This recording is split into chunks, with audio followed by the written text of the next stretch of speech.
The blink of an eye, in a split second, the snap of your fingers, in a flash. That's how quickly something can change, or can go wrong. Here one moment, gone the next is exactly how many witnesses describe missing people. Those who last see those who go missing report that they seem to have up and evaporated, especially when the person is last seen in the forest. In these cases, every possibility becomes a possibility. Every cliff and cave become suspects, predators are pursued, and the weather becomes an enemy. As days become weeks, that turn into months, that bleed into years, after decades of combing for clues with no results, considering the impossible is tempting.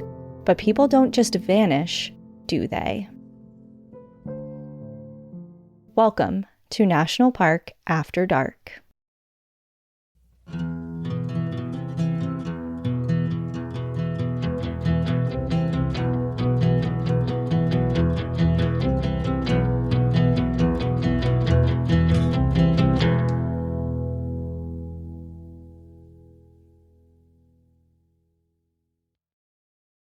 Hello, everyone. Welcome back to National Park After Dark. If you're watching on YouTube right now, then you know that I am wearing a matching bird shirt and a matching bird hat. You look like a birder through and through. You're ready to just go look at birds. Yeah. Yeah. You are a bird right now. I am a bird, pretty much. This is my Halloween costume. Yeah, we figured it out. Well, yeah. I mean, this is coming out after Halloween, but it's before Halloween when we're recording it. Yeah, I went to a local market and there was this woman there. I guess she's out of New York City, and she was selling these bluebird shirts. And she was like, they're a symbol of hope and they're supposed to be good luck. And I was like, oh, I love that. And it's really soft. So I bought it. And then today I was at a coffee shop and they had these hats with birds on them. And they went to bird conservation and mine has a loon on it. So I thought that it was very fitting if I wore my entire bird ensemble. It's just, episode. I mean, we aren't matching literally at all, but blue is just not my color usually. I don't usually wear blue. Mm-hmm. And I own maybe one or two things that are blue. But today I decided to wear, this looks kind of bluish gray in this lighting, but it is more a true blue color. And it's Ian's sweatshirt, so it's not even technically mine. But it's just funny that we both are wearing blue vibes today. Yeah. I like blue. It's a new color for me. I never used to wear it, but over the past year, I would say I've been actively collecting more things that have been blue. Yeah. Nice. Well, today's episode doesn't have to do with birds. I'm trying to segue. At all? No, not even. Yes, let's talk about our episode. Okay. Well, so today's episode has been highly requested. Cassie put on our Instagram at this point a few weeks ago just a suggestion box for stories that you want to hear. And oftentimes we do that because we want to see if any of your suggestions line up with and we cross-reference our lists with your recommendations to see if there's any story in particular that we have just in our backlog that you're really wanting to hear. And for me, this happened to be one of them because this story has been on my list for well over a year, and I've hesitated to cover it just because we've been to this park a few times already for episodes. So I was trying to stagger it a little bit, but after reviewing the question box that you put up, it jumped out at me. So you I'm were inspired to do it. Yeah, now's the time. So what story are we doing? So we are doing the disappearance of Trenny Gibson, which happened in the 1970s in the Great Smoky Mountains National Park. This one has been recommended a lot. We've gotten emails about it. People have filled out the form about it that you have on our website. And then same when I recently posted on Instagram, I saw it in the recommendations there too. So yeah. I'm excited. I'm interested. I know a little bit about it, but not much. Yeah. And I understand why it's so intriguing and probably so highly requested because it has a lot of pieces of this story are just so confounding, and you scratch your head as to how it is still an unsolved case. But we'll get into that. So let's just go into the story. We don't have anything else to say, right? You're in a bird outfit. I'm in a bird outfit. That is the most important announcement we have today.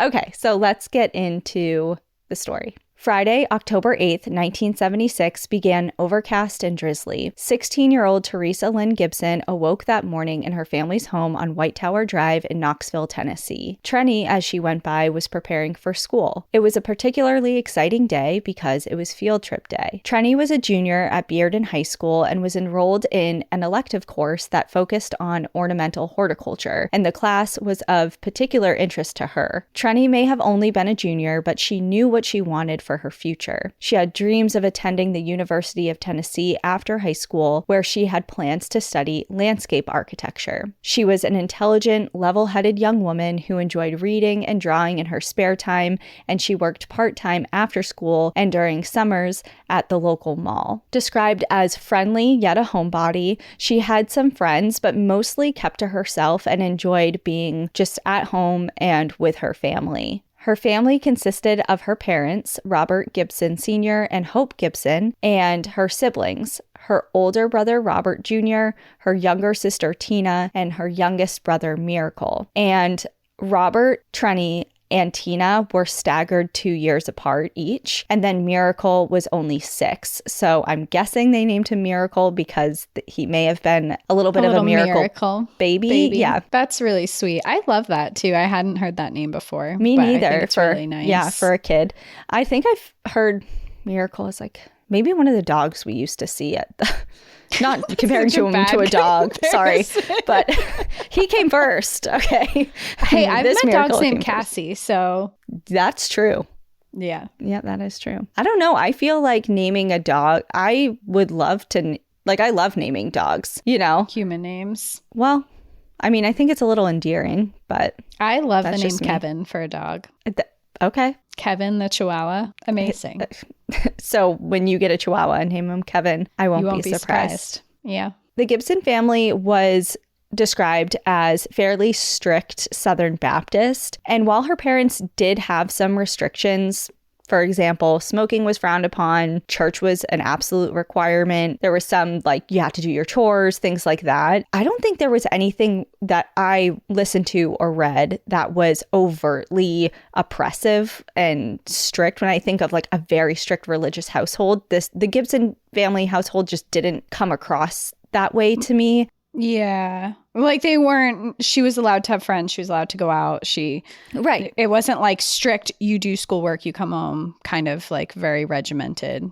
Exactly. Family. I mean, like I mentioned, she had a job at the mall and she worked hard there and she was saving up her money. She had a couple $100 cash at home, just kept away in a drawer. And she also had over $1,000 in her own bank account, which for a 16-year-old girl in the 70s, it's a lot of money. She sounds very responsible. Yes. Like I was not, when I was 16, no chance that I had that in my bank account. And that was not in the 70s where that would have been considered a less money. Yeah, right. Like it would have been considered less than it was then. Yeah. So as far as what she was saving up for, like I said, she had plans of college, which it sounds like she may have had to probably fund part of herself. And she was also saving up for a car. She's 16 years old. She just turned 16 in August, so a couple months prior to this day. And you know, we've all been there, 16. You just want to get your license and have a little bit of freedom with driving. Yeah, she sounds like a pretty normal, sweet 16-year-old. Yeah. Just kind of doing her thing, trying to find her way in life and has plans for the future. Just very normal, sweet 16-year-old girl. Yep. So that day, Trenny dressed for school while the rest of her house woke up. Her brother, Robert, who we are going to refer to as Bob for the rest of this story because number one, that was his nickname.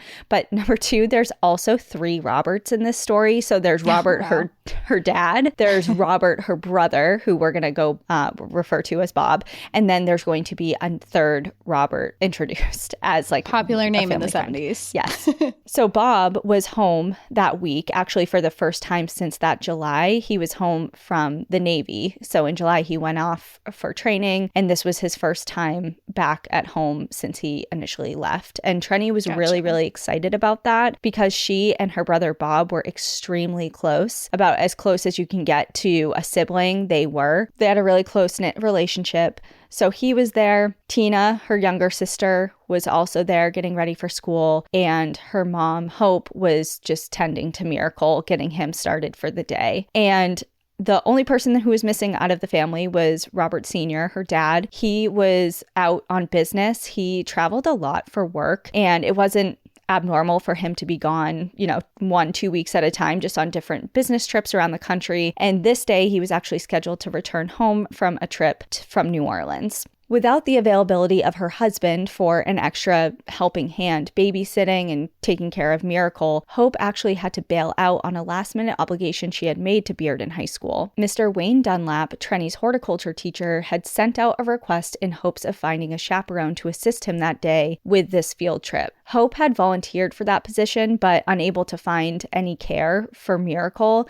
she had to pull out of the position last minute. And she felt pretty bad about that, especially because Mr. Dunlap was unable to fill that chaperone role with such a short notice. So she felt bad, but she helped Trenny by packing her a lunch and driving her to school that day. And it is worth noting that Trenny was a little bit hesitant to go on this field trip after she realized that her mother would not be in attendance. And I'm not exactly sure why that is, but she was just kind of like, I don't know if I should go now, and you're not going to be there. And whether she confided that slight hesitation directly to her mother or maybe to Bob, her brother who is home now, either way, it got back to Bob that she was a little uncomfortable with going. So Bob in turn reached out to his friend Robert, so here's the third Robert, who was also going on this field trip that day, and he requested that he look out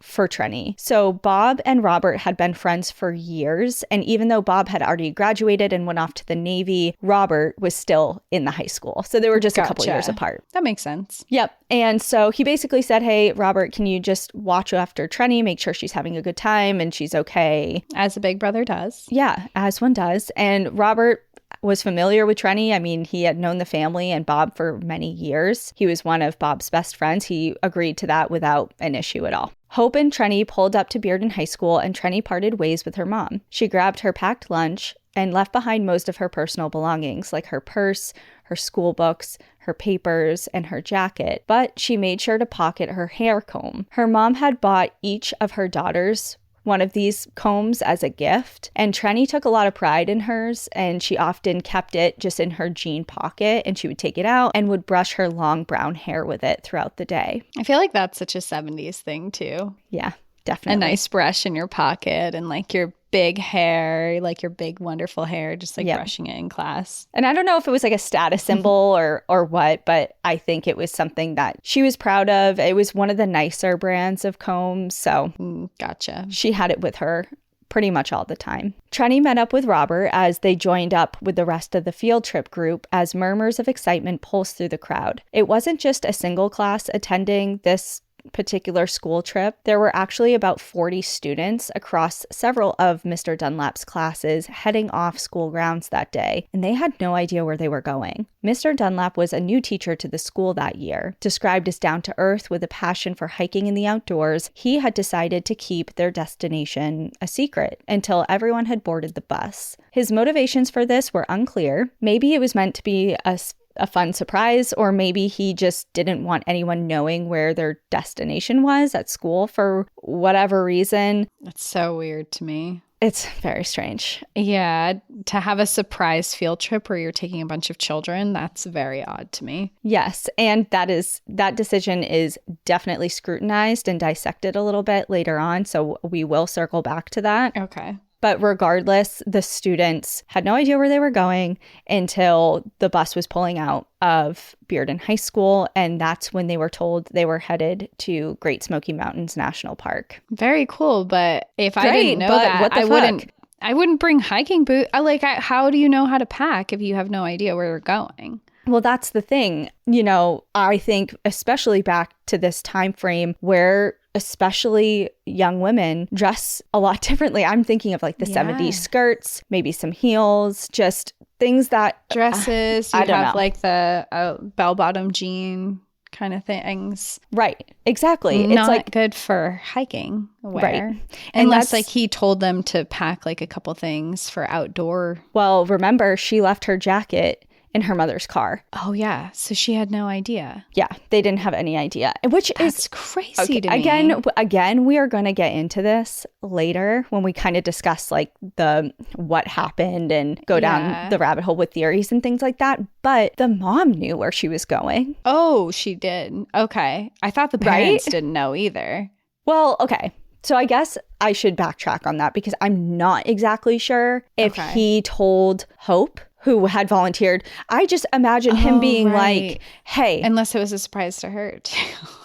Why would it be a surprise to her though? Like I just envision him being like, hey, I need a chaperone. I'm planning on taking the kids to the national park and I need a chaperone. Why would he be like, hey, I need your help? You're not going to know where we're going though. Like that.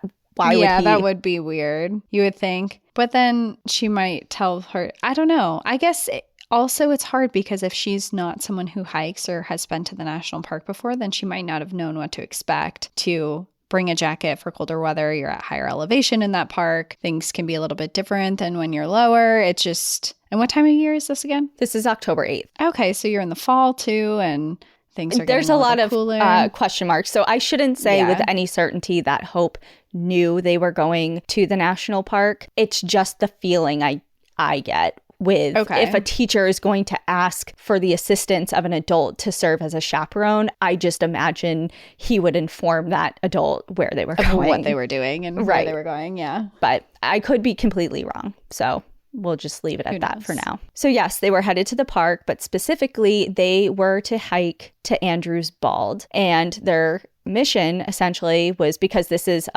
remember this is an ornamental horticulture class, was basically to observe the plant life along the trail. And I should mention that Trenny she didn't know where they were going, yes, but she also wasn't very familiar with the park. She had not been before. She wouldn't have been described as an avid outdoorswoman. She and her family didn't spend a lot of time outdoors. They didn't do family vacations to any parks or outdoors or things like that. Gotcha. So she was unfamiliar with the area, but who knows how many kids had been there either. You know, we don't know.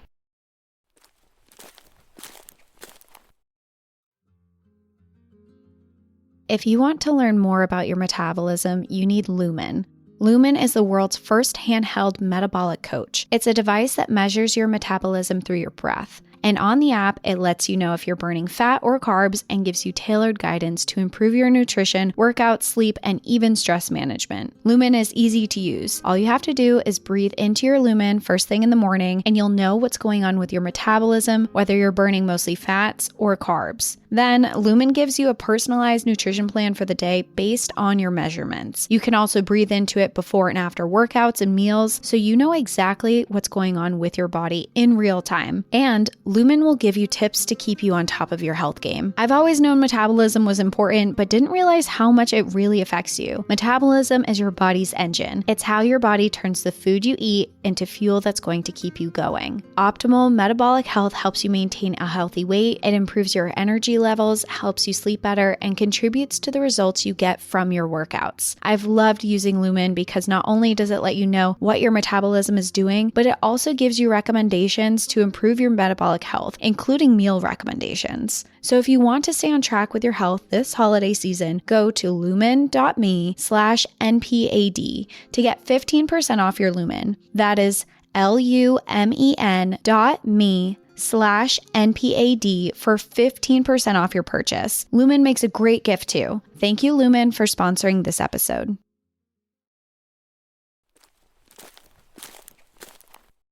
The bus bumped along, winding its way from Knoxville to the park. Best case scenario, in a passenger car with little traffic, this trip would have taken them about an hour and 15 minutes to about an hour and a half. But this was a big bus. It had 40 kids. It was slower going, and they made a pit stop so the kids could use the bathroom. So it actually didn't arrive and pull into Klingman's Dome parking lot until just after noon that day. The weather had let up a bit because remember, it was drizzling and raining and overcast that morning. And there was actually a little bit of question as to whether or not the field trip was still going to be on because of the weather. But oh, interesting. They went, clearly.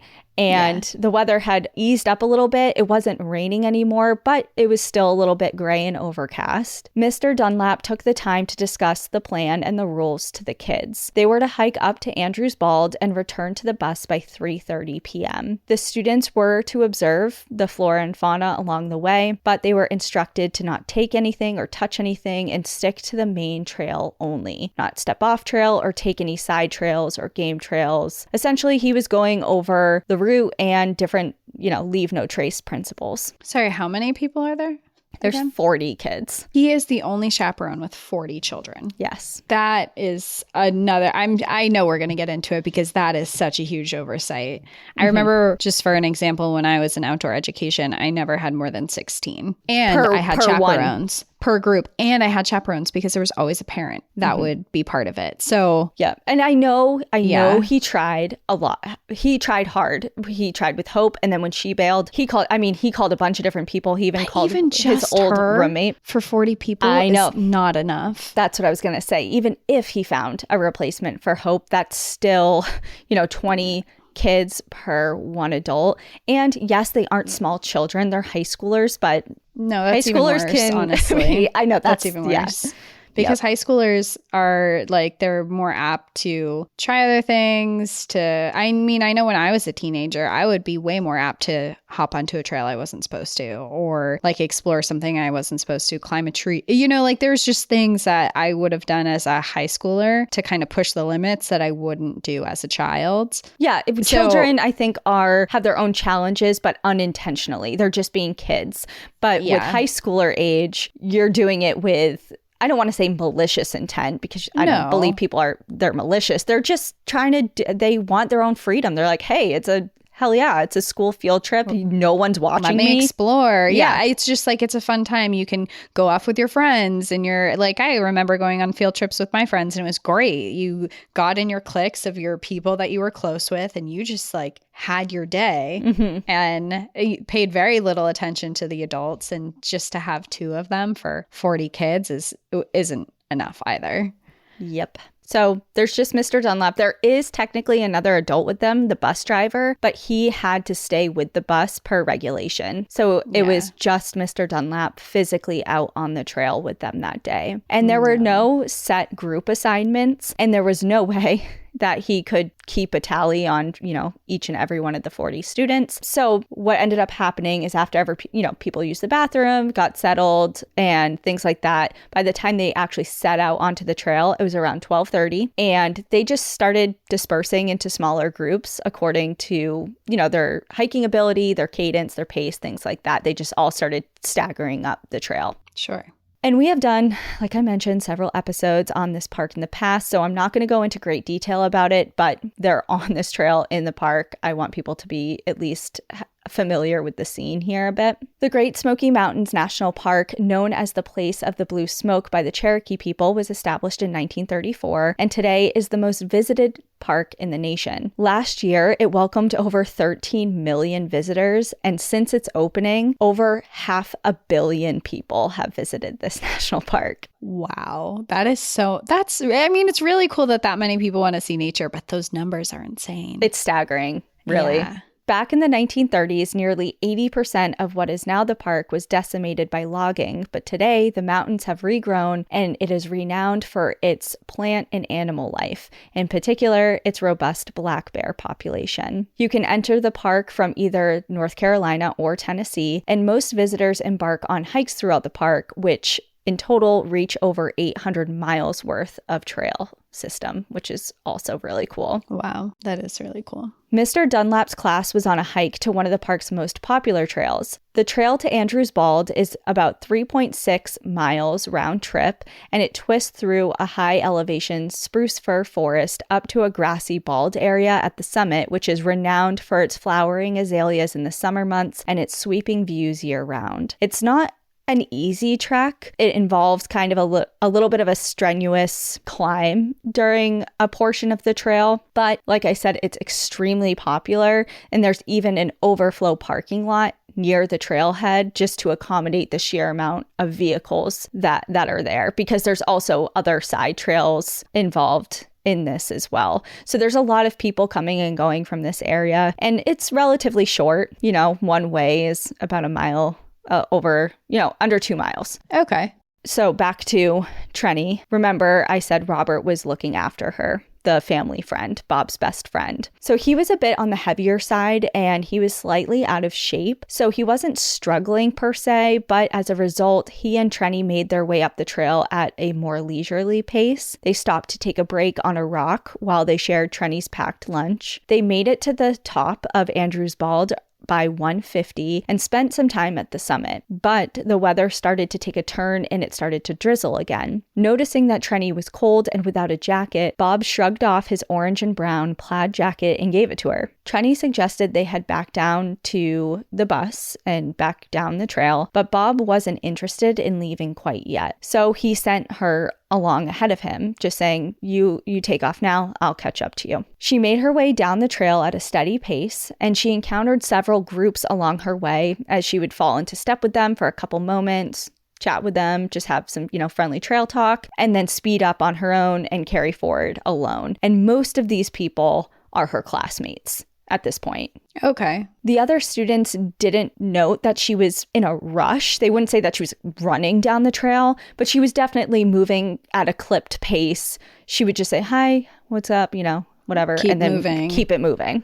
Yeah. The last group of students that she encountered on her way down the trail were younger than her, because remember, this isn't just one class. This is several different ages that Mr. Dunlap teaches this class too, because sure. there's several class ages in the mix here. And this is important because they knew of Trenny, but they weren't close. They weren't by any means her friends, but they knew of her because they were in the same school and yeah. Yeah. At approximately 2:50, Trenny stopped with them for a few moments, and they guesstimated they were about 3/4 of a mile from the parking lot. And they had stopped there on the trail because one of the kids in the group had asthma and was just taking a moment to regain his breath a bit. And they asked Trenny if she wanted to hang back with them, but she declined and continued forward. One of the students in that group, Anita, watched as Trenny moved down the trail, which at this point, like looking down, it veers over to the left. And she watched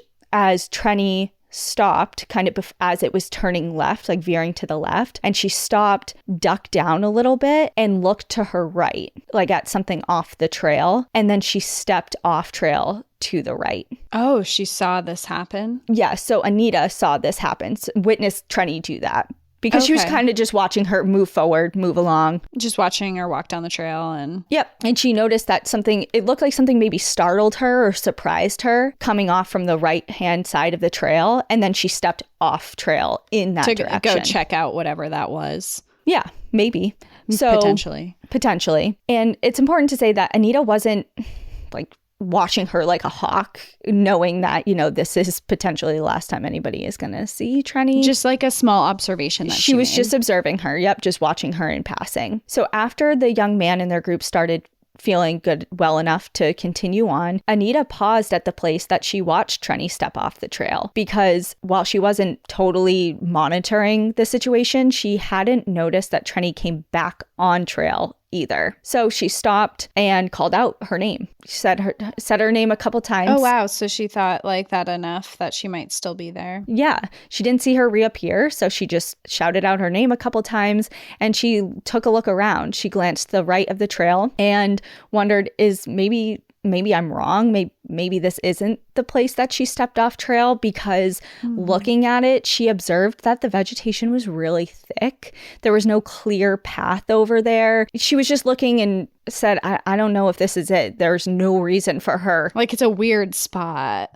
Yeah, why would she go off here in this particular spot? Whether it was someone called to her, she maybe got confused if there was another side trail, or maybe she had to use the bathroom. Like, none of those things seemed to make sense in that particular spot. So she kind of just shrugged and continued forward, especially after Trenny didn't return any of her calls. By 3:30, everyone had filed back onto the bus as requested, and the bus driver turned over the engine. Mr. Dunlap started doing roll call, and with a furrowed brow, counted 39 students. Trenny was not there. He asked aloud if anyone had seen Trenny or knew where she was, and some of the students spoke up to note where and when they last saw her because they did see her coming down the trail and talked to her briefly, but they had no idea where she was at this point. And of all people, Robert appeared slightly annoyed at Trenny's tardiness. Mr. Dunlap acted quickly and formed a plan. He enlisted the help of a student named Danny, who he sent to start hiking back up towards Andrews Bald, just wanting to have somebody like hoof it up the trail really quickly to see if she just happened to be staggered coming down for whatever reason, just late. And while Danny did that, Mr. Dunlap went to hike a nearby trail that kind of spurred off the main trail called Double Springs, just in case she had somehow taken a wrong turn, got turned around, or sidetracked. Sure. So they go out there, and they're out there for about a half an hour. And when they come back and neither one of them have noted anything, right away, Mr. Dunlap was like, okay, this is a situation. So he ordered the bus to take the students back to Bearden High School while he contacted the rangers at the Park Service. And pretty quickly, a search started. The Park Service was very quick to respond and arrived at the parking lot almost immediately. After the initial ranger responded and began taking down notes about the situation, several other park rangers were called in and started fanning out. 18 members of the Park Service and Jackson County Rescue Squad, along with Mr. Dunlap, split into teams and searched the trail, several adjoining trails, part of the AT, nearby parking areas and trail shelters, Klingman's Dome Observation Tower, and nearby Collins Gap. Meanwhile, the bus pulled into the high school and the students filed out. Hope Gibson was waiting nearby in her car, ready to bring her daughter home. And when she didn't arrive... called her yet? When she didn't arrive, every parent's worst fear was realized: they couldn't find her daughter. Hope and Robert Sr., who had arrived, like I said, home from New Orleans that day from his business trip, immediately they gathered up their family, hastily packed some bags, and made their own drive to the Smoky Mountains. Yeah, come on. Also, like, why would you not call her before that? It's an hour-and-a-half drive to get back to the school, and in that hour and a half, you couldn't call? That's crazy. Immediately, they're on their way back. Yeah. The search was still ongoing when they arrived, and it lasted for hours until high winds, rain, and plummeting temperatures halted the operations around 3 a.m. And she has her teacher's jacket at this point on. No, she has Robert's jacket on. That's what I meant. Sorry. Yes, allegedly. Yeah. Yes. By 8 a.m. the next morning, the search was up and running again, and despite the less than ideal conditions, this time with the addition of more volunteers and several dog teams. Hope's brothers, Trenny's uncles, had been told of their niece's disappearance and were desperate to aid in the search. They were experienced outdoorsmen who had hunting and tracking dogs of their own, and they actually went back and forth with the National Park Service about being able to utilize their dog teams, and ultimately they were permitted to join the effort along several other dog teams, which consisted of bloodhounds and German shepherds, and they all utilized unwashed clothing of Trenny's that Trenny's parents had brought with them to track her scent. Several helicopters arrived and searched from the skies, while the search and rescue teams, both human and canine, Park Service personnel, and U.S. Marine Corps battalion members scoured the area on foot. Every visitor and hiker that they encountered was questioned, but no one had seen or recognized Trenny or anything out of the norm, for that matter. On both the 9th and the 10th, so technically day 2 and 3 of the search, the biggest thing of note was what the dogs found. Every team, every one of the dog teams, including the uncle's dogs that had to fight to be part of the search, at separate points in time, all picked up Trenny's scent in the same 3 places, where Trenny was last seen stepping off the trail, as reported by Anita, at the base of Klingman's Observation Tower, which is up near the summit of Bald's Hill. So Klingman's Dome is that observation tower is like this huge spire that has a big wraparound walkway leading up to it. And it's the highest point in the national park. It's a giant observation tower. I've definitely seen photos of it before. Okay. Yep. I haven't been, but I've seen photos. So her scent was noted at the base of that tower. And lastly, for about 1.5 miles along the paved road in nearby Collins Gap. It is repeatedly noted in the National Park Service incident report that I used heavily for research for this episode, quote, all dogs prove positive along AT from tower to Collins Gap. Mr. and Mrs. Gibson stayed in Gatlinburg for the first 5 days of the search, doing everything that they could to assist in the effort to find their daughter. When they had to return home, friends and family joined the search along with hundreds of searchers from the Knoxville Police Department, the National Guard, Red Cross, U.S. Marine Corps, the FBI, and the Park Service. Dwight McCarter joined the search as well. He's a legend in the Smokies, and he's an avid outdoorsman and a skilled tracker and worked for the Park Service for decades, specializing in search and rescue for lost hikers. And if his name sounds at all familiar, we talked about him a little bit in the case of Dennis Martin, another unsolved case from this park that you covered many, many years ago. At the beginning, yeah. Mr. McCarter participated in over 115 searches in his career with the national park, all of which resulted in the lost person being found, except for Dennis and Trenny. So those are the two cases that really haunt him. Hundreds of hours were logged scouring the park. Dozens of reports of potential sightings of Trenny, both within the park and beyond park boundaries, were investigated. Over a dozen nearby hospitals were checked. Jane Does were reviewed as potential matches to Trenny when they came in. Like, hey, we have a dead female here. Could this be her? Yeah. The FBI set up headquarters in Bearden High School and systematically interviewed the students, in particular, every student that was there on the field trip that day. They questioned Mr. Dunlap, they questioned the family, and the search stretched for weeks until the end of the month with little more than the scent hit from the dog teams to work with. Trenny's desk remained vacant in her classrooms while the school observed moments of silence for her, and her bed remained untouched at home upon her family's return, and her dog Mitzi remained looking out the window for her friend for days. Oh, that's so sad. All of it. Her disappearance boggled the minds of everybody involved. How does somebody vanish from one of the busiest trails in the busiest national park while in the legitimate middle of a group of at least 40 people without a trace? They must have been most of the trail that day. Right. Yeah. The bizarre nature of those circumstances, what little the search yielded, and the information that came in later from interviews of the students, family, and those surrounding the Gibsons resulted in an array of theories as to what could have happened to Trenny that October day in the park. So let's go over some of the biggest theories there are. Okay.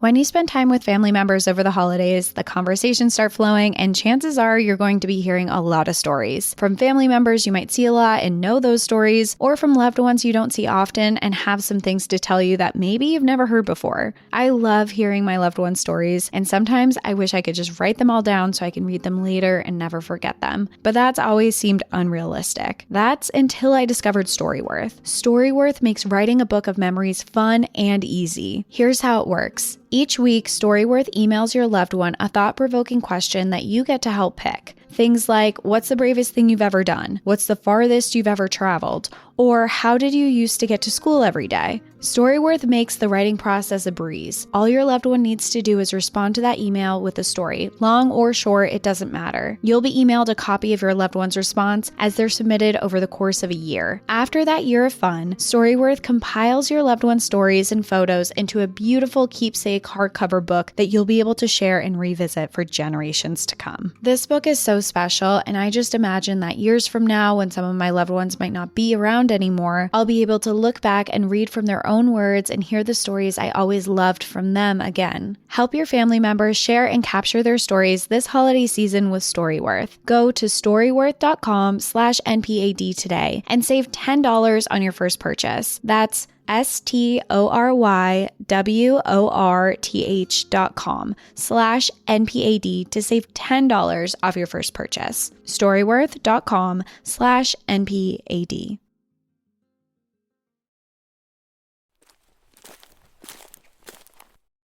Number 1, is the runaway theory. Early on in the investigation. Oh, no. I already no. Move on. Okay, let me just scroll past no, the 2 absolutely pages not. From everything you said, just my first opinion. I'm ready to hear your argument and why that's a theory. But my first thought on that is absolutely not. She's a responsible teenager. She has a loving family. She has goals that she's working towards. She wants her license. She has she's not... From everything you've described, she's not this miserable kid. She doesn't have outdoor experience. So to run away while you're in the outdoors makes no sense.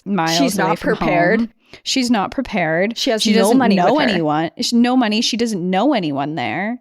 She has money. If she was planning to run away, wouldn't she have brought all of her cash with? No, absolutely not. 16-year-olds don't run away for long periods of time through the woods. They run off with friends. They run off with boyfriends, girlfriends. They don't run away in the middle of the woods when they have just no willy-nilly outdoor experience. Right.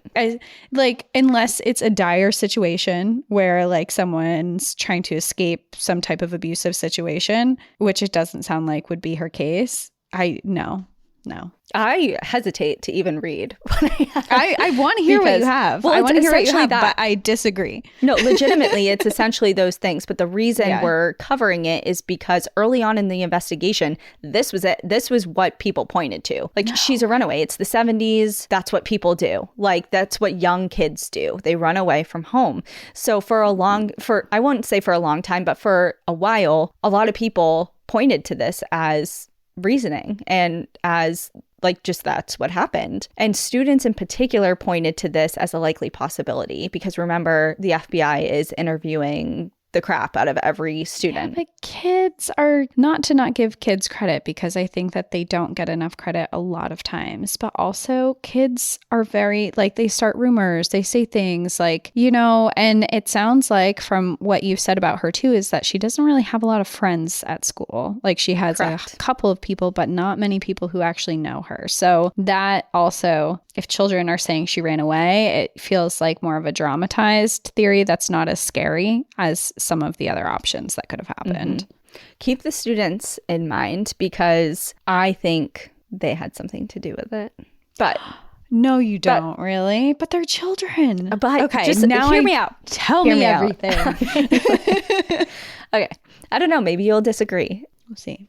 I have a feeling that you have valid reasons for that, but I always do this jumping ahead of, I have everything nicely laid out and then I end up bouncing back and forth and things like that. It's just this case is so frustrating because there are so many pieces that fit, but then on the flip side of the coin, there's just some that don't with the same theory. So there's so many different things that are God, I could see that being the reason why, but there's 1 or 2 things that make it not feel right. Hard to believe. Yes.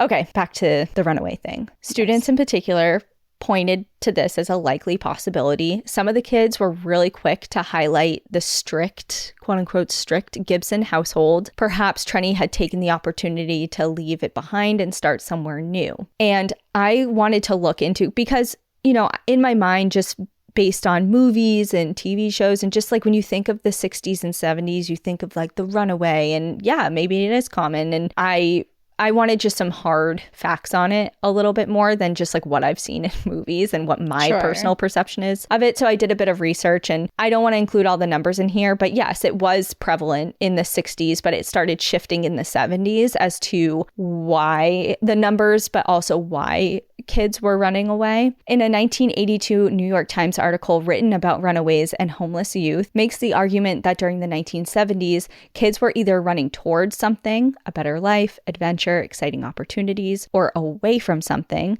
like a troubled household where they often endured physical, emotion, or sexual abuse. And as you mentioned, in Trenny's case, her parents, her mom in particular, were religious, but in no way would be classified as overly strict. There was no evidence of any sort of abuse, and despite the typical teenage parent spats that we have all gotten into with our families, there was nothing to add any validity towards that particular argument. And she doesn't have a boyfriend or girlfriend or whatever that she's running off with either. It's not like she has, she's not dating. There's no like love interest she's had that her parents had forbade that she would run off into the mountains and they'd escape to be together. Mm-hmm. You know, it's just, no, it doesn't feel like she has anything that she's saving up for a car. Why wouldn't you run away when you got your car? She's got the money. Right. It seems like she was just on the precipice of getting a car. And then if that's something that was truly in the cards for her, something that she was planning to do, like she seemed level-headed enough to create a plan that would logistically make more sense rather than just veering off a trail one day and on a bad weather day too. It's not some sunny day where she can. True. No. And also, no. We're almost done with it. We're almost done with it. And also, it was very well known that she loved her family. In particular, she loved cooking with her mom. She loved watching Miracle and spending time with her older brother. And also, if this was to be the case, let's just playing, devil's advocate here, say she did have a spur of the moment decision in which she veered off the trail and wanted to walk away from her life. Mm-hmm. She had no idea where she was going ahead of time. Right. That's such a good point. She wouldn't have even had time to plan. So she had never been there before. It's not like she scouted out the location and could have told someone to meet her there to help her escape. Nothing. And even if she did know, say she whatever, or she was comfortable with it or whatever, she was like, I'm just going to take my chances. It just doesn't seem to align with who she was as a person, the decision making and that, it just doesn't seem to fit. If she was in a very abusive household or had something that scared her from going home, I would entertain that theory, but she has no reason that we're aware of. Yeah. And lastly, like you mentioned as well, she had dreams and plans for the future. She was saving money. She knew what she wanted to study in her further education, yada, yada. So that, for all those reasons, I think it's pretty safe to say that the runaway theory kind of just fizzled out pretty quickly in a lot of people's minds, not just us. Like the FBI was pretty quick to be like, okay, this doesn't seem to hold water for long. The next theory is one that we have to consider for obvious reasons, and that is, did she get lost or have an accident or exposure to the elements resulted in her death? Is it a possibility? Certainly. She was outdoors. Things happen. Crazier things have happened outside. But is it probable? No. I don't like this one either. Especially, sorry, I'm like, no. Okay, Cassie, she's going to solve it by the end of this. I just... like, because they found her scent on a road, there's no way. If they found her scent on a road, if she was that afraid and she had gotten lost, she could wait on the road for a car or for a ranger or someone to help her. Which maybe she did. Which maybe she did. Was there. But that doesn't lead to that being her full disappearance then, Because then something would happen. Someone else is involved at that point. So, like, maybe initially, but to think that something happened with the elements and the fact that her scent was found on a road just makes me not think that she got completely lost and was never found. Right. And the other thing, even, again, there's so many like, okay, let's say even take this or remove that and let's go with that just to play it out a little bit. So all of that aside, it's so hard to believe that she could have gotten so lost or so injured so quickly with such a swift response for the search. People were searching for her within 30 minutes of somebody last seeing her. Yeah. 30 minutes to 45 minutes. She was pretty close to the end of the trail when she disappeared. Yes. Which also, I think, means more likely that there were other people around closer to the park. If you're closer to the parking lot, there's more opportunity for someone to be around that you don't know, who might not be safe. Yeah. And so, like I say it's so difficult to believe that within 30 minutes you can get so turned around and so lost that, and then there's such a big search and rescue effort pretty immediately after you become lost. Like, how could somebody not find you? Depends on the terrain. Depends on the terrain. And there's one story in particular that just like always comes to mind whenever I throw that out there. Geraldine Largay and her and her story and how that's pretty much what happened. I mean, she stepped off trail to go to the bathroom, got turned around, and that's another highly requested episode that we'll get to at some point. And when she was finally found, she was very close to the trail. So I mean, the woods, it's so hard, especially when you're in these wooded areas that are so full of vegetation. It's so easy to become lost in that and not know what direction you are, especially if you don't have anything, if you don't have a map, if you don't have a compass, you don't know where's north, east, south. Like, unless you, especially as a teenager who isn't outdoorsy and doesn't maybe know to look to where the sun is, to know like what direction, you know, there's just, the woods are so hard and unforgiving, and it's very easy to get lost in them. It is. So that was another theory that was presented, but it was pretty quickly replaced by the theory of abduction or foul play. And that's where we're going to really spend the most time as far as the theories go, because there's a lot to this. So the FBI and the Gibson family, this was kind of their main theory. And this is where things really start to get interesting, because there's some information that just adds complexity to the mix. So to start, we have what the dogs picked up on. It's a big deal that several different dog teams throughout several different days hit on the same 3 places. The place on the trail she stepped off of, at the base of the observation tower, and then along the edge of that paved road in nearby Collins Gap. So let's break that down just a little bit. There was something found that I did not mention off of the trail where Trenny was witnessed initially stepping off. I don't know why I had a feeling, but I had a feeling. Okay, so it's frustrating because it was never really entered as like official evidence of significance, but essentially there were what appeared to be men's-sized shoe prints found alongside several cigarette butts and a half-drank can of beer that was so fresh you could still smell the odor of beer. And this was right off the trail? Yes, this was off the trail near where Trenny stepped off herself. I mean, I think that's huge evidence. Additionally, the same brand of cigarettes were found near Collins Gap, the Collins Gap area of road where Trenny's scent was last picked up by the dogs. And there's a couple things about this. At first glance, it seems as if, to me, when I first heard that information, I was like, someone was ducked off trail hiding and perhaps they called to her. But why would because it appeared from what Anita was describing that someone called her name and that's kind of why she ducked a little bit. Like it looked like she was maybe a little startled. So if someone was calling to her and then called her over and that's why she ducked and then followed perhaps a voice or somebody calling or beckoning to her. If it's a stranger, I don't foresee her going to them willingly, but no one is saying that she went willingly. Maybe they were pointing a gun at her and threatening her to come over. I don't know. Or it was somebody that she recognized and knew. And we're like, hey, come over here.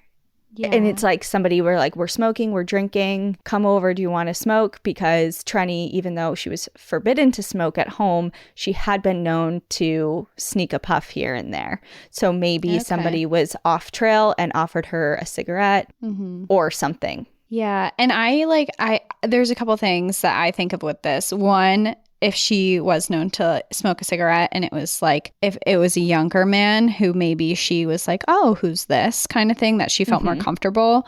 Yes, to the cigarette thing. But for an older man, or I guess we could say woman, but I'm not getting those vibes with a beer and cigarettes sitting there. And you said men's shoes. But what I think of is that she is raised religious. She's raised to respect her elders, essentially, to respect adults. She has a very good relationship with adults in her family and within the school systems and everything like that. My first thought would be that if someone was like, hey, can you help me for a minute? And it was an adult, her first reaction might be to be like, oh, someone needs my help. It's an adult who's asking me to do something. I usually help with that, or this is like a safer scenario. Or on the other hand, you're uncomfortable, but you don't want to be rude, and you go off and you might be like, oh yeah, like, what's up? What do you need? Or how can I help you? Why are you off the trail? Kind of thing. You know, like, I feel like she was, from your descriptions of her, she was quiet. She's a homebody. Maybe she's just, I imagine her being very respectful and very kind. So I could see how like she could be lured into a situation where she was either trying to help someone or she was trying to be respectful and not rude to an adult. Would be like regardless of if she knew them or not is what you're trying to say. Yeah. And that is definitely a possibility. But pretty quickly people started to before I get into that part, because we're going to talk at length about this next person, but it's important to note that the cigarettes and the beer can were not properly collected for any sort of testing. At the time, fingerprints kept and cataloged for future testing, like DNA that was developed several years later. So those were never, like, they were noted and they are in the incident report. But however, there's no evidence bag with them hiding in a locker somewhere. Correct. Gotcha.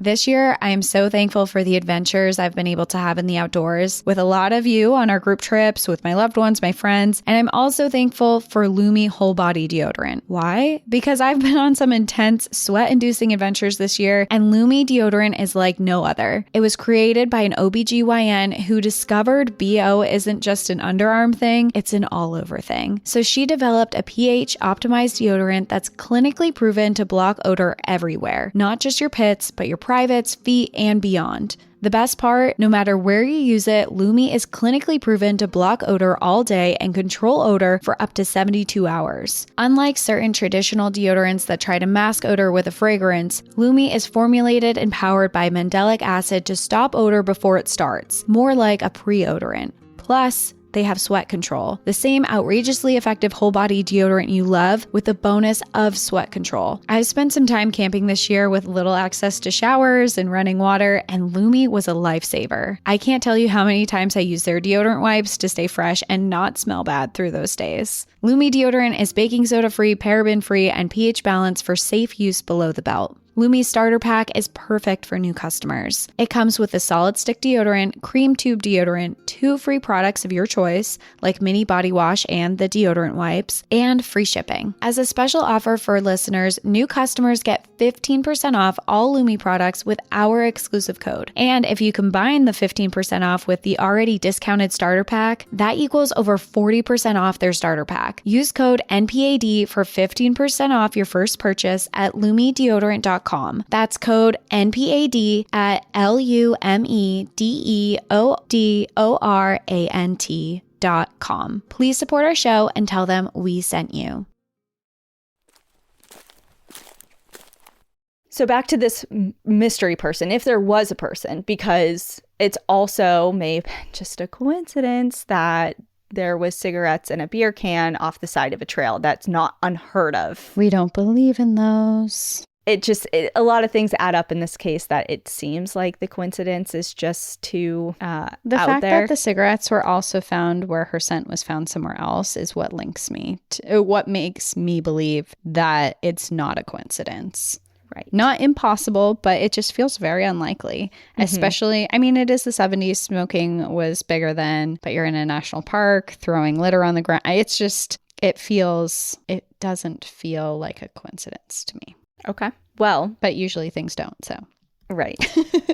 Well, when investigators are going over this and going over all the possibilities, kind of you just worked through out loud, who would she willingly step off trail for? They kind of immediately started thinking of, well, she's not very close to many people on this field trip. She's friendly with a lot of them, but she's not really friends with anyone except for Robert Simpson. And remember, Robert Simpson was acting a bit annoyed that Trenny was not there at 3:30 when everybody gathered back to the bus, which seemed a little weird. It's like, this is supposed to be your brother's your best friend's sister who you have been tasked with looking after. Why are you annoyed? Why aren't you a little more concerned? So there's a few things that pertain to Robert's behavior and statements on this day and following that are a little questionable.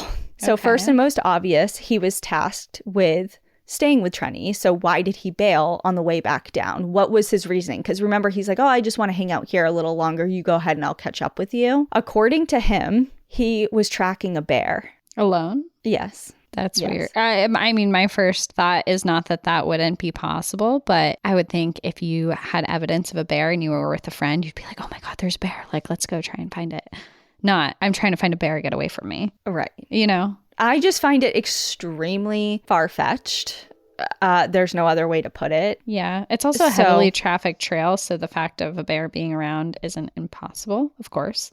And he's not, I don't know. Like, why would he be doing that? Why would you be doing that? You have no weapons. You have no, I don't know. It just seems odd. Again, stranger things have happened. Boys have had off the cuff ideas and have done crazier things. So it's not completely out of the realm of possibility, but it's important to note that he gave that reasoning when he was being questioned by the police. And he seemed very flustered and he said, I was tracking a bear and that's why I was not with her. And on the bus, he explained that he hadn't seen her since the top of Andrew's Bald after they had parted ways. And it was, like I said, only during the interview with police after that he explained he left her for that reason. And this explanation for his whereabouts and this bear tracking story raised a lot of suspicion amongst the police force. However, there was very little investigation into him, largely due to his family. His father, oh my God, okay, I misspoke. There is another Robert? 4 Roberts in this story. I knew when your face stopped there. I'm like, there's another Robert. Oh, wait.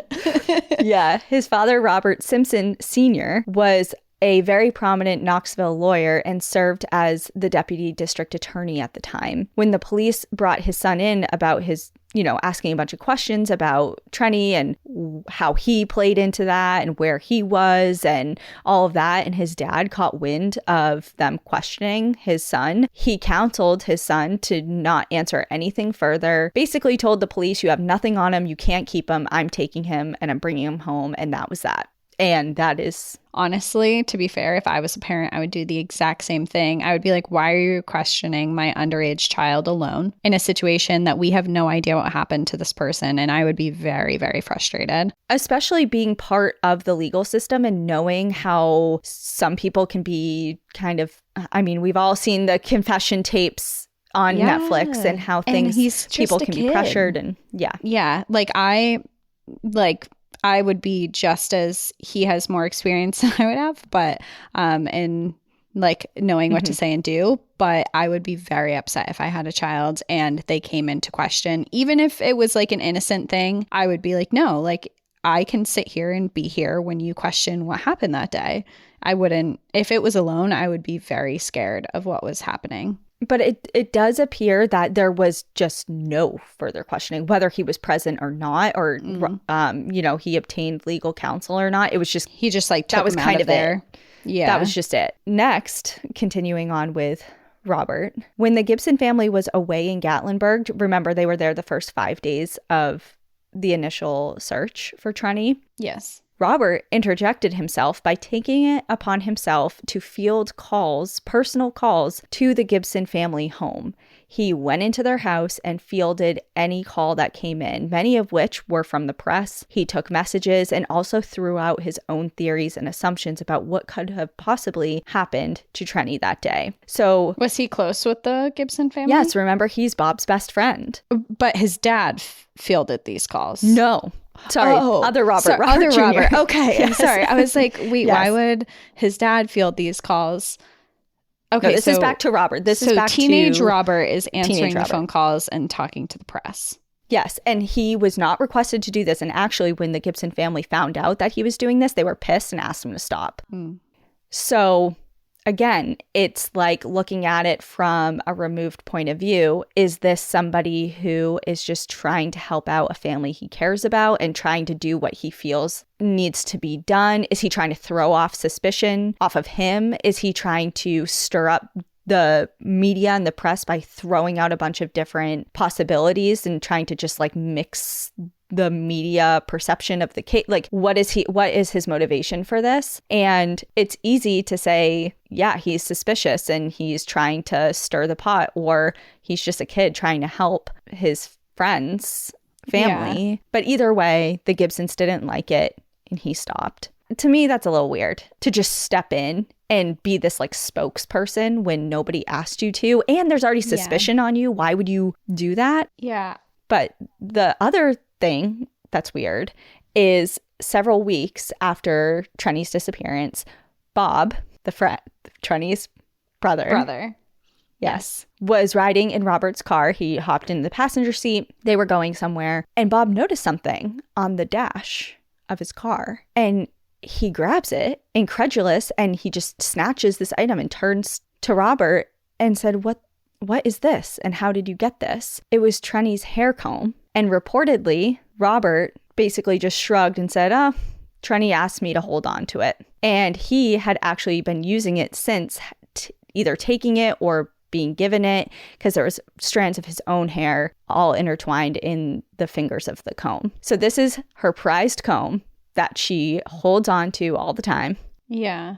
And now Robert just has it in his car weeks after the incident, doesn't care to tell anyone about it, and is just holding on to it.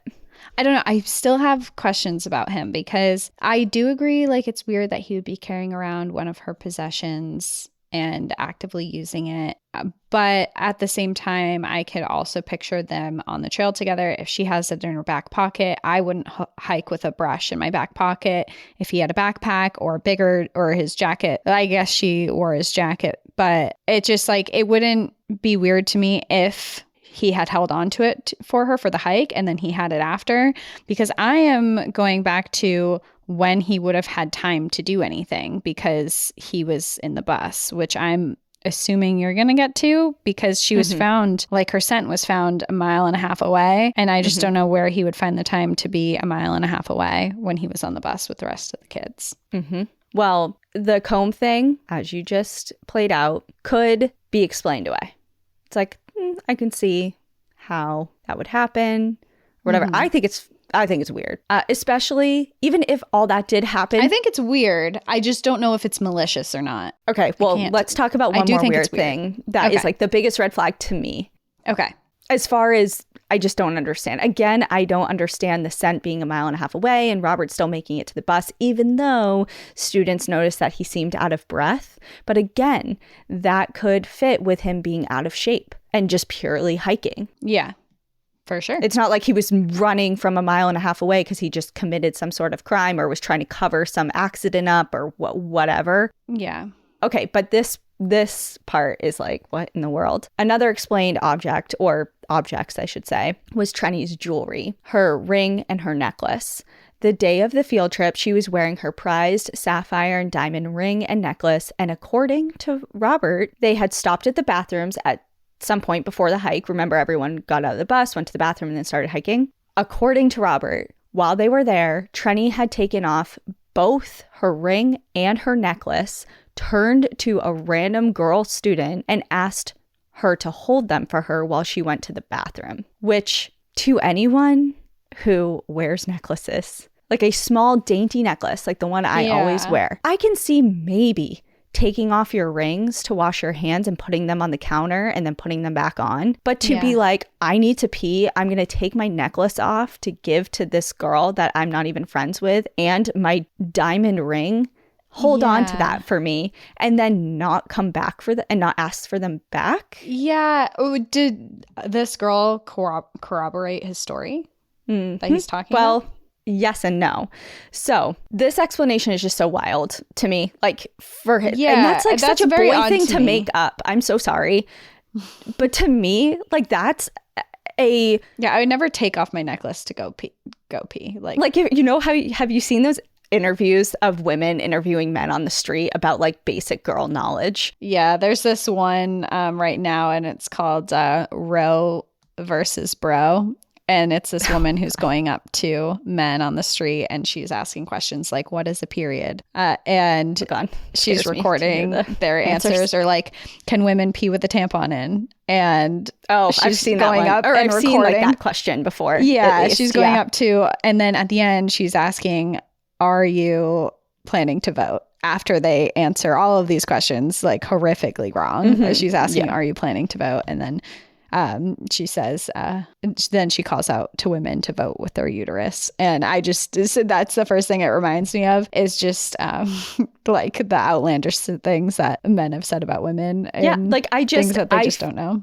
I feel like that's like something that, like, he would make up that seems legitimate. He's like, yeah, girls like take off their necklace and go to the bathroom. See, like, I would believe it if she was taking off her jewelry to hike. Like, I don't wear rings hiking because I get sausage fingers. But your necklace? Have you taken off? But my necklace, yes. The necklace sometimes. is the one to me, but it wasn't even to hike. It was to go to the bathroom. Yeah, see, that's what I'm saying. If he said to hike. But my necklace I definitely have before because my hair gets caught in it. Mm-hmm. So my hair will get caught in it, or if I get sweaty or something, or if I have like a clasp that I know like sometimes like it gets tangled up or... Yeah. So like I definitely have taken necklaces off before I hike, and I definitely have taken rings off. So if it was to hike, I would believe that. Okay. Or believe that it could be valid. Well, it wasn't to hike, so let's get that out of the way. It was just to use... What did the girl say? Okay, so that was Robert's explanation. And they were kind of like, okay, well, like, who was this girl then? Because she must be amongst the people we're interviewing here. Yeah. Months later, the jewelry shows up, and apparently it had gone through the hands of two separate girls.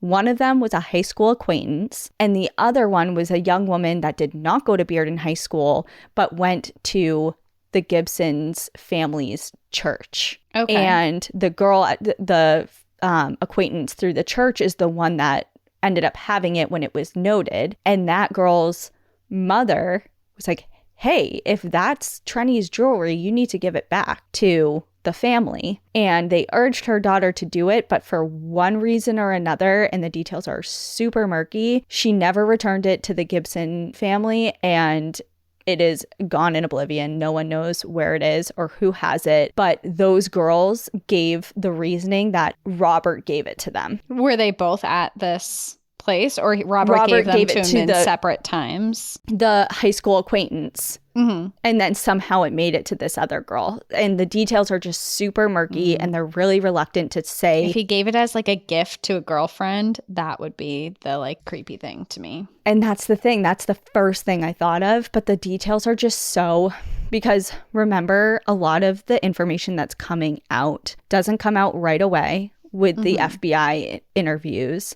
It actually comes out much later, and it interviews decades later. And these are all kids that are like, there's a lot of rumors going around. Like you said in the very beginning, it's like, it's so hard with high school kids. There's so many rumors and who said what and did who to, you know, just different things. It's like a game of telephone where things can just get misconstrued. It is. So the jewelry is a big, like, what in the world is up with that? Like, why do these random people have somebody's jewelry who has gone missing? And not just her jewelry, but the jewelry she was wearing the day she went missing. Yes.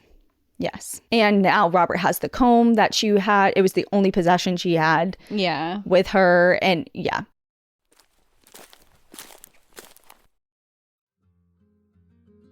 This episode is brought to you by BetterHelp. I'd like to take a moment to say a big thank you to my friends and family. Without them, there are some serious moments throughout this year that I wouldn't have gotten through without their support. This month is all about gratitude. And along with the people I just talked about, there's another person we don't get to thank enough, and that's ourselves. It's sometimes hard to remind ourselves that we are trying our best to make sense of everything in this crazy world, and that's not easy. Here's a reminder to send some thanks to the people in your life, including yourself. Appreciating and recognizing all that you do for yourself can be hard, whether it's small or big things. Therapy can help you not be as hard on yourself and recognize that you're doing your best and be thankful for the progress that you have made. If you're thinking of starting therapy, give BetterHelp a try. It's made to be convenient for you. It's entirely online, flexible to whatever your schedule may be, and it's very easy to get started. Just fill out a brief questionnaire to get matched with a licensed therapist and switch therapists at any time for no additional charge. Let the gratitude flow with BetterHelp. Visit betterhelp.com/NPAD to get 10% off your first month. That's BetterHelp, HELP.com/NPAD. So it has been theorized that maybe something happened between Robert and Trenny at some point that day. Whether they had some sort of argument, or maybe Robert tried to make a pass at Trenny that went unreceived and kind of spiraled out of control.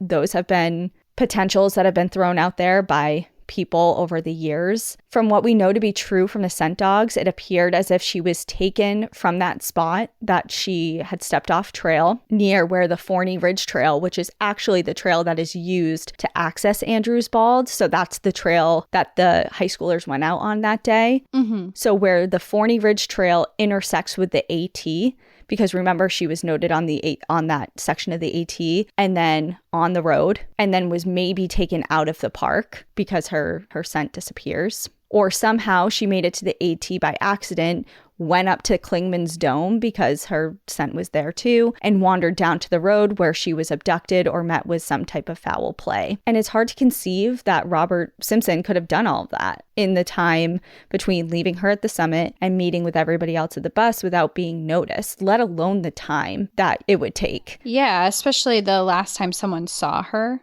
was very close to the end of the trail, and then everyone went back on the bus, and he was ahead of her, so he would have gotten to the bus. Well, he wasn't ahead of her. She was ahead of him. But then other people Right. would have saw him on the trail. Correct. And that's the point. It's like, okay, so nobody, because he is unaccounted for the entire time. No one saw him, or at least no one came forward seeing him between being at the summit with Trenny to then being at the bus. So the entire time that he went down the trail, nobody saw him do that. That's suspicious. So was he actually behind her on the trail then? Who knows? Some people think that maybe he took he went off trail and went through the woods to the spot where she stepped off trail. Not that I'm aware of. Because that just feels unlikely unless he knew especially because of how thick the vegetation is. Like, I don't know how he would know where to walk through to get to that point if he didn't know the area and had been there before. Yep. And it's not like cell phones where you can just like go on all trails and like find a connecting point. Right. Yeah. Right. I don't know. There's a lot of talk about whether he was involved or not involved, and if he was involved, if he intentionally or unintentionally killed her and stashed her body and then just returned later with a vehicle to remove it from the park, because just because her scent was noted at those places, it doesn't mean that she was alive. It just means that her body was there. So if she stepped off the trail, Robert or somebody else was there, something happened to her and killed her, and she was killed. If it was Robert, if we're doing the whole Robert thing, he could have killed her, stashed her somewhere, and gotten back to the bus, went back to the high school, and then returned later, grabbed her body, and that's why her that's why her scent was at those different places. But again, I feel so that is so far-fetched to me. Like, I'm sorry, I'm laughing, but that is like so far-fetched to me. It just is like, well, because especially how soon because were the dogs on site and the search that happened the next day. Yeah, the next day. And it's just like, and he killed someone, but the search went on and he managed to hide her body 1.5 miles at least away while the search was happening. Well, no. It didn't have to be at least 1.5 miles away to be stashed. I guess. But then he would have had to come back at night in the middle of the night with these huge search teams that were out looking in a rainstorm, drag her to the road and then stash her somewhere else. And he had only like a short period of time that he could have killed her because there were other people on the trail that saw her walk off the trail. So even if he was there, everyone else got back to the bus very quickly because they were at the end of the trail. And then he was there at some point. So he wouldn't have had very much time. I know. And how would he kill her? Also, did he have a backpack or anything that he had beer? Not that I'm aware of. Then also, does he smoke cigarettes? And are those the cigarettes that he smokes? Yeah, no. Well, what's interesting is I don't know. I can't say with 100% certainty that he did or did not smoke, but it was pretty widely known that a lot of the students at that time smoked. Yeah. But it's been pointed out that, so the brand, I forget the brand of beer, but the cigarettes were Parliaments, which I think are pretty damn common. But there's people who talk about the case and things like that. They're really eager to point out that the Parliaments and that particular brand of beer were her brother's favorite brands. Her brother. Okay. But it's like... But her brother didn't know she was going there. I know. Yeah. So, and why would her brother kill her? Right. In the woods? And is she even, I mean, here's another on thing. a trip that his mom was supposed to be on. Right. And I'm not gonna, like, this just adds to the complexity, but it is something that has been pondered. We don't know if she died there. I was just thinking that too. We, like, no one knows if she was killed there or ever, honestly, because people have been kidnapped for very, very long periods of time. So, yep. Yeah. Yep. So that's, you know, I think for a lot of it's easy to be like, well, she was met with foul play and she must be dead and stashed in the park somewhere or something happened to her or whatever. But I mean, it's very, very possible that she was kidnapped and was taken from the park alive. I think that's the most plausible. Yeah. And another just side note, no one closed the gate by Klingman's Dome until Saturday morning, meaning that this gate was left open from the time that people realized she was missing until about 24 hours later. So it's quite possible if somebody took her out of the park in a vehicle, they weren't stopped. They had easy access out of the park from that area. Yeah. I feel like my gut, I don't know if you're going into more stuff, but my gut is that someone came. Zip.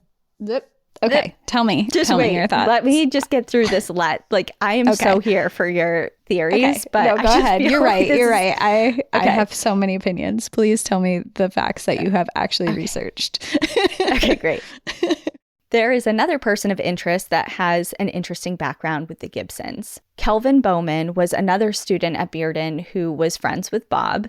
He was one of the few African-American students at the school. He was on the basketball team, and for much of his academic life, he did really well. His friends called him Keg because he really liked beer, and he was a year older than Trenny. He knew of Trenny. He was friends with her older brother, and Trenny was friends with his younger sister, Annette, or at least friendly with her. Okay. On October 11th, 1975, almost a year to the day prior to Trenny's abduction, there was an incident at the Gibsons' house involving Kelvin. On that evening, Kelvin arrived to their house absolutely hammered. He was yelling and acting belligerent outside of their home and calling for Bob. He made his way over to a planter box outside of Trenny's window and was trying to get into the house. Like, he was just smashed. He was like, no one was answering him, and he was just trying to gain access. Yeah, he was being erratic. Hope, who was watching from an upstairs window, was watching this whole thing unfold, telling him to go away. He's not listening. So she shot him in the foot with her pistol. Damn. Despite being shot, he was undeterred. He broke Trenny's window, managed to gain access inside her room, grabbed her by the hair, and was trying to drag her outside through the broken window. Oh my God. And he's yelling, very scary. He's yelling all this stuff to her and being just not great. It's a whole thing. Yeah, it's a whole thing. She manages to get away. She runs down the hallway. She gets to the safety of her mother's room. The police come shortly after. Kelvin is arrested and tried for breaking and entering and sentenced to 2 years in a juvenile detention center. During his sentencing, he was heard stating that he would seek revenge and get back at the Gibson family. He ended up serving only 6 months of his sentence, meaning he was back in Bearden High School for October of 1976. He was known to give Trenny a really hard time when he was back in school, bullying-wise, just heckling her and giving her shit, essentially. Yeah. And it's thought that perhaps Kelvin followed... Okay, again, I know it's out there, but these are just everything that people have presented. They have to be considered. So it's been thought that perhaps Kelvin followed the bus to the park with ill intentions towards Trenny, knowing that she was going to be on the trip. Some students that were on the bus stated they saw him following the bus in a vehicle, but it could never be proven. The problem with this theory, other than the fact that it seems very extreme, was that he was marked as being present in school that day. However, it came out later that he was just marked as being present in homeroom in the morning, and that attendance there was pretty loosey-goosey. Like, oh, he was here and maybe they skipped out, or like, you know, there you a lot could of like come and go and they might not notice. Exactly. So is it possible that he could have left after being marked as present in homeroom and then left to catch up the bus? But I don't know, not knowing what direction it was going in or where it was headed unless he really saw it pull out of the school and not knowing where it was headed, and she's with a massive group of people. Yeah, I don't know. I had to include that it's possible. Again, every possibility out here. Like, I just feel like there's so many possibilities. And I know it can be super frustrating, but it's possible that maybe some students had an idea where they were headed before it was officially announced. Maybe it got out through the grapevine, or maybe through Mr. Dunlap's search for additional chaperones, like the day before. It's like he's calling around. Maybe somebody's parent got, again, totally just guessing here, but maybe I can see a world in which somebody's parent gets a phone call from this teacher. Hey, can you help out on my field trip? We're going to the Great Smokies. I need some more help. They say no. And then they're like, oh yeah, a teacher's looking for help going to the national park. Or they tell their kid, like, have fun at the Great Smokies tomorrow. Yeah. Or like something like that. Yeah. And then again, telephone, word spread. Who knows? Who really knows? So that's a possibility. Maybe Kelvin caught wind of that and devised some sort of retaliation against Trenny. Kelvin eventually graduated. He was never, he was a person of interest, but just couldn't really link anything to him. Yeah, just like Robert Simpson, it kind of was just like, you're suspicious, but we don't have anything really on you. He eventually graduated, and in 1979, he was convicted of rape and assault after following a woman home. Since his release from jail, he's been in trouble with the law over the years, here and there, for different things. So that's just something to know about him, that, it seems like he had those intentions with Trenny that day in 1975, and he certainly went through with it later on in life. Robert and Kelvin seemed to have the most suspicion thrown their way, but everyone was looked into. Trenny's father, her brother, Mr. Dunlap, fellow students, pretty much everyone was considered a subject until they were ruled out for one reason or another. And no matter how many weird coincidences or odd behavior, nothing concrete enough ever came from either of those individuals or anybody else. And no theory that we've discussed, and there are plenty of others, but there's only so much time in our worlds to discuss them. And none of those theories have ever been proven to be true. So today we still have no idea what happened to Trenny. And I do have more, but I will pause right now to give you a moment if you would like it. I'm exploding. Okay. Okay, so I guess my opinion that I was going to say, his name's Calvin, is that correct? Kelvin. Well, my opinion on him is I do think that is a more realistic option. I think that there are some things there that feel a little fishy, especially if he was out for revenge. He's violent, but it seems unless he was familiar with the area, I think that it would be very unlikely, because my feeling here, and of course there's no evidence and I have absolutely no idea, but from what you have presented and the fact that she walked off the trail, there was stuff there that seemed like someone had been sitting there at some point that day, and then her scent was found on a road nearby. I have a feeling that there was someone there who knew the area, who had premeditated something to happen, who had come out with beer, cigarettes, whatever else he had that with him that he took with him, and he sat there and he waited for an opportunity. And my thought is that he knew a way to get back to his car, maybe stash his car on the side of the road, and then brought her and left the park. And what happened from there, who knows? In broad daylight. I'm just asking, but in broad daylight with everybody around leading her alive? Yeah. Yeah, I think so. Okay. I think that I just want to be clear with what you with what I you're think thinking. that if it was through vegetation that was not a trail and he had a weapon, I think that it would be very possible, if he knew the area, to get somewhere and not be seen. And also to have a weapon, it is very easy to manipulate someone to stay quiet, Right? And if you're on the side of the road, you might have an opportunity to get to your car without anyone seeing. And also it might be an opportunity where no one would notice your car if there's a lot of other people parked around, or there's a lot of other people driving. It wouldn't stand out. So I don't know. I feel like whatever this was, it feels very premeditated to me, because to just be sitting in the woods off a path, you would have to have some type of plan if you were going to abduct someone. You would have some type of escape, especially on a crowded trail with a lot of people around. Yes. And That's just my feeling. Everyone else, it feels like, even with Kelvin, he feels very erratic and violent and he doesn't feel like he prepares for things necessarily. He just acts on things. So that's just my feeling, that this was something that maybe Trenny wasn't the target that day, but she was an opportunity that this person was waiting for. Okay. Well, I will present the rest of my information and we'll see if, we'll see. In the months and years after Trenny's disappearance, the state of Tennessee offered up a $5,000 reward for information leading to answers in her case. Mr. Gibson pleaded to get his daughter's story on unsolved mysteries, and even Ted Bundy was questioned about her disappearance before he was put to death, and he maintained he knew nothing about her. Psychics and clairvoyants have stepped forward with varying information on her case, and private investigators were hired, all without success. For years, flyers with Trenny's school photo, which eerily was taken a day before she vanished, circulated the Smokies for years. The school implemented several changes to their policies, including adding a requirement for the number of chaperones to be present on field trips. Mr. Dunlap was significantly affected by Trenny's disappearance. According to his wife at the time, he was in a near constant state of nervous breakdown. He resigned from his teaching position at Bearden that same year and moved across the country to Oregon, and he has since passed away.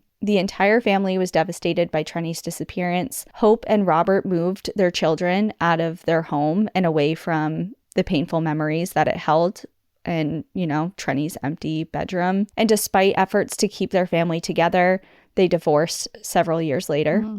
That's sad. Mr. Gibson remained relentless in his effort to find his daughter. He petitioned the Park Service for a second search, but was denied. However, he had some pretty powerful connections. At one point, he had worked for and was very friendly with Jimmy Carter, who then, in the years following, became president. After reaching out to his old friend, the president was able to make some calls and write some letters that granted a second search in the park, which ran from April 18th to May 5th of 1977, in which 230 people joined. Wow. All major and minor trails, drainages, and ridges between Andrews Bald and Elkmont in Tennessee, a distance of about 15 miles, and Fontana Lake in North Carolina, a distance of 14 miles, were searched, and they found nothing. The case went cold with very little movement for many years. And then in 2003, a chef from Alberta, Canada, was browsing the Doe Network, which is a website for unidentified and missing persons. Laura Rist has been fascinated with missing persons cases since she was a child, and it was not out of the norm for her to just browse this website and different cases in her spare time. It was a lazy Sunday afternoon when she was several pages deep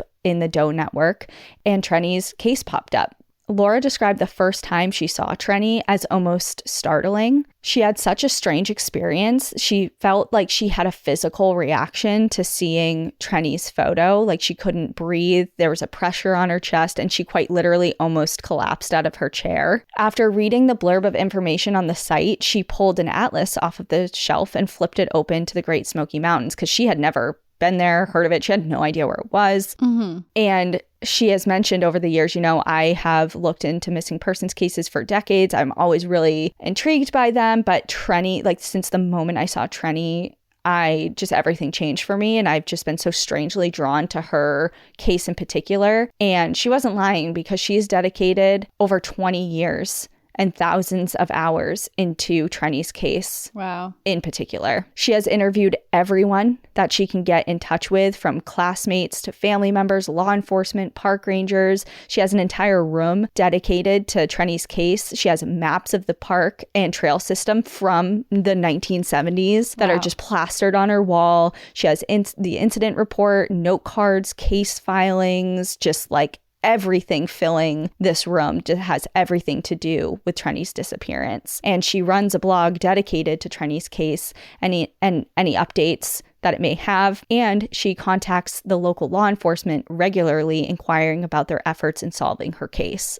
on a monthly basis. Wow. Okay, any updates? That's very dedicated.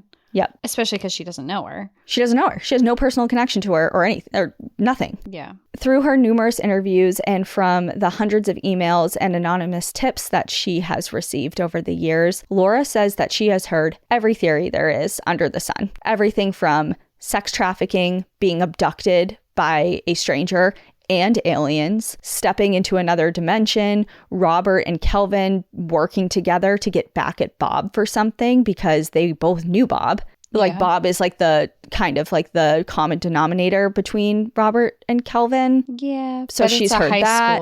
You're right. Exactly. Like everyone, I went to high school, everybody knows my brother too. You know, it's just like, right. Yeah. She's heard Bob being involved himself. All of that to Trenny was pregnant and she arranged an abortion somewhere and she ran off in the middle of a school field trip to get an abortion done somewhere else, or something went wrong with members of her class, maybe a prank gone wrong or something happened and the class is covering their asses essentially, or members of the class that were there that day are all protecting themselves and it's some cover up between high school kids. Tina, Trenny's little sister, when she got older, she started to do her own little sort of investigation, just questioning people, you know, like, what do you know? And were you there? And just like she started probing people and Bearden High School when she was old enough to do so. And she was met with threats saying, quote, if you keep poking around, the same thing that happened to Trenny is going to happen to you.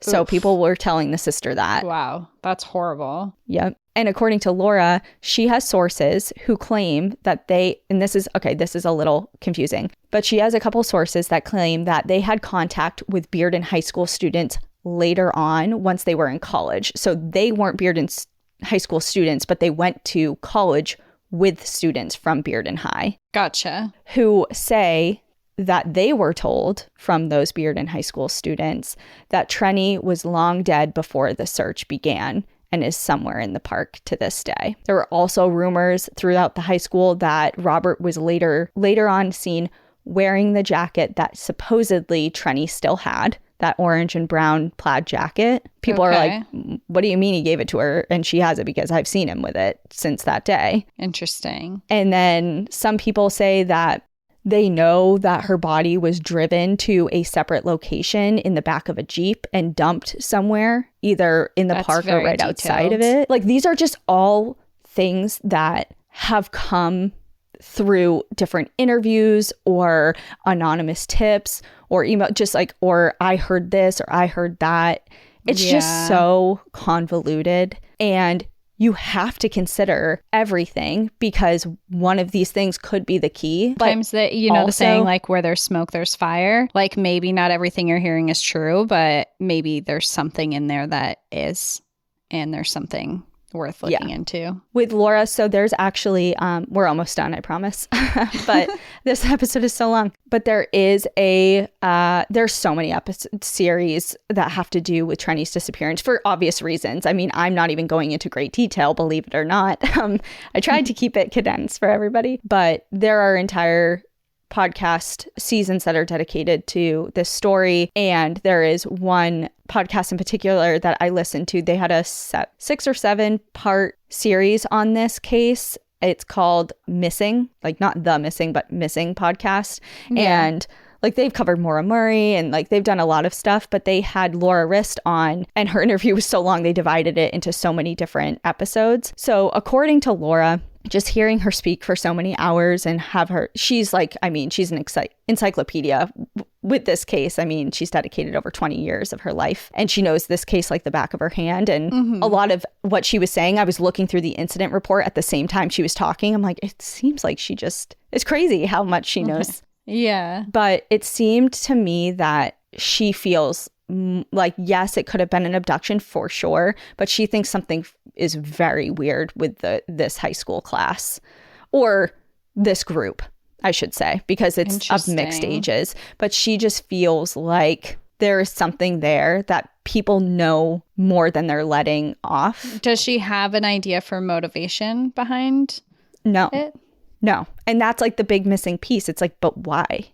Why would somebody want to harm Trenny? Unless it was something that went bad by accident and they just, like I said. Was she bullied in school? Do you know? Well, she was given a hard time by Kelvin, for sure. And again, Laura in her interviews did talk about bullying. Like, yeah, Trenny definitely got her fair share of bullying, but it wasn't. She made it a point to say how it wasn't super abnormal, especially in the 70s. Bullying was not looked at the same way. As shamed as it is. Yeah. Like it went around to a lot of different people. Like it was almost a sort of rite of passage. Like it wasn't something that was completely out of the norm. And compared to other people. Yeah, I got the feeling that it was just kind of like she got her fair share, but so did so many other people. So I'm not really sure. But I didn't get the feeling that she was specifically targeted for that reason. Yeah. If that makes sense. Okay.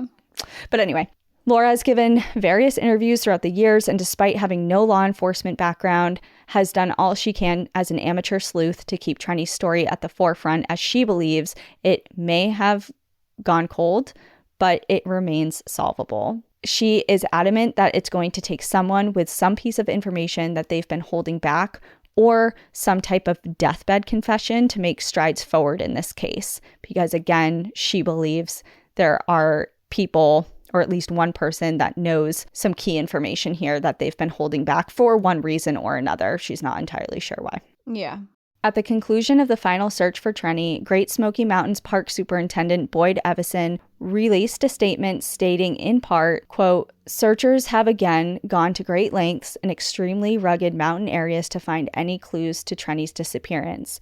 But after extensive search, no evidence has been found. With all effort expended on this search, the fact still remains that there is a possibility she is still in the park. That possibility will stay in our minds every time we go into the backcountry, I'm sure." As of this recording, Teresa Trenny Lynn Gibson, Thelma Polly Melton, Dennis Martin, and Derek Luking remain the 4 unsolved disappearances within this national park. As of today, only Trenny's mother, Hope, and younger brother, Miracle, are still alive out of her family. Robert Jr., her older brother, Bob, died in 2000 at the age of 42. Robert Sr., her dad, died in 2004 at the age of 67. And Tina, her little sister, died in 2016 at the age of 54. Today, Trenny would be 64 years old. At the time of her disappearance, she was 5'3" and 115 pounds, wearing a blue blouse, a white striped sweater, and potentially a borrowed orange and brown plaid jacket. Her case remains open, and if you have any information about Trenny Gibson's case, please contact the Tennessee Bureau of Investigation at 615-744-4000.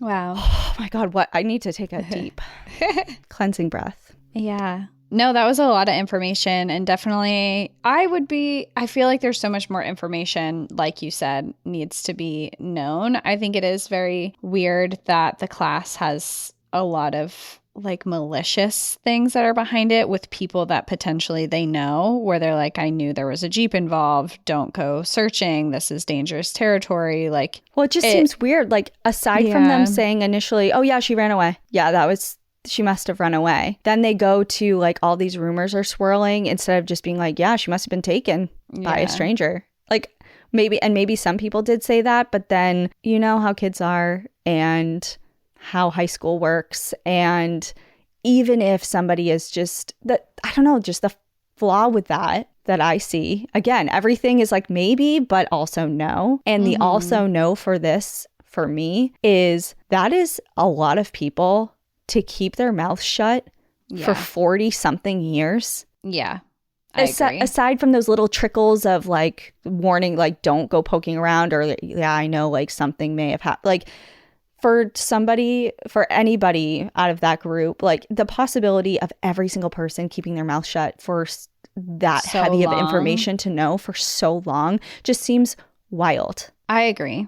I think that especially like maybe a group of adults, yes, but a group of kids who maybe know something that is really horrific and horrible. Like I can't imagine as a 16-year-old, if I knew one of my classmates, something really bad happened to them, not saying a word to anyone. Like not even like a safe adult to be like, I'm really scared. You know, so it's just like, I agree. It's very weird that not a single person has said something. I think that it's worth looking into. I still feel like there was some type of predator out there. I feel like that is something that we've seen before. Of course, like if there's more information here where there's something with the family, if the parents had someone that had it out for them and something was done against it. You know, like there could be things that we just don't know about, but yeah, I don't know. I don't know. I think it might be, there's so much of this information of like the comb, the jewelry, the rumors, the like all these different things that seem so intriguing and do strike as odd. And kind of like you raise your eyebrow a little bit at those, especially given the circumstances. But like you said from the beginning, it just feels like the most obvious explanation is the explanation. Yeah. Trenny was by herself coming down the trail when it seems like everybody else was at least with one or two other people. She was alone. And I feel like someone just acted really quickly and took her and or killed her. And that's just like the tragic, I mean, it's not simple, but it just seems like that's the most plausible the answer. Yeah.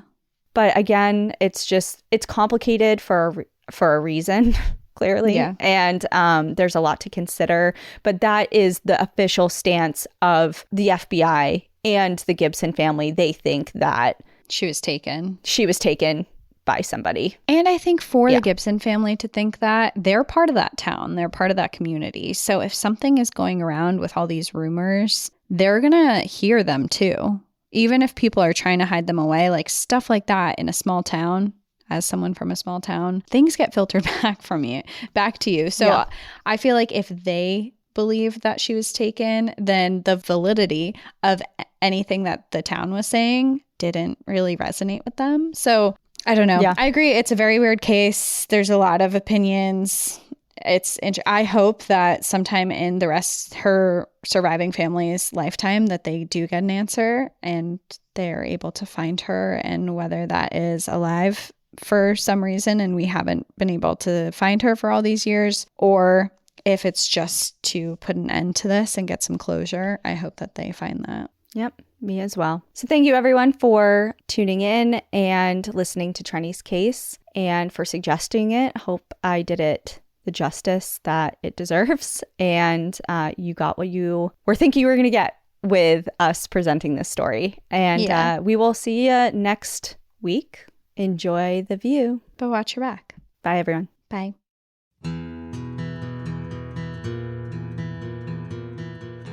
Thank you so much for joining us again this week. If you have a trail tale or story suggestion, send us an email at stories@npadpodcast.com. Follow us on Instagram and Facebook at National Park After Dark and on Twitter at NPAD Podcast. Join our Outsiders Only community on Patreon or Apple subscriptions to listen ad-free, unlock monthly bonus episodes, and exclusive content. And remember, when you support our sponsors, you are supporting our show. For our exclusive discount codes and source information from today's episode, check out the show notes. For more information on our show, our book recommendations, merch updates, and more, visit our website at npadpodcast.com. And please rate, review, and subscribe from wherever you listen to podcasts.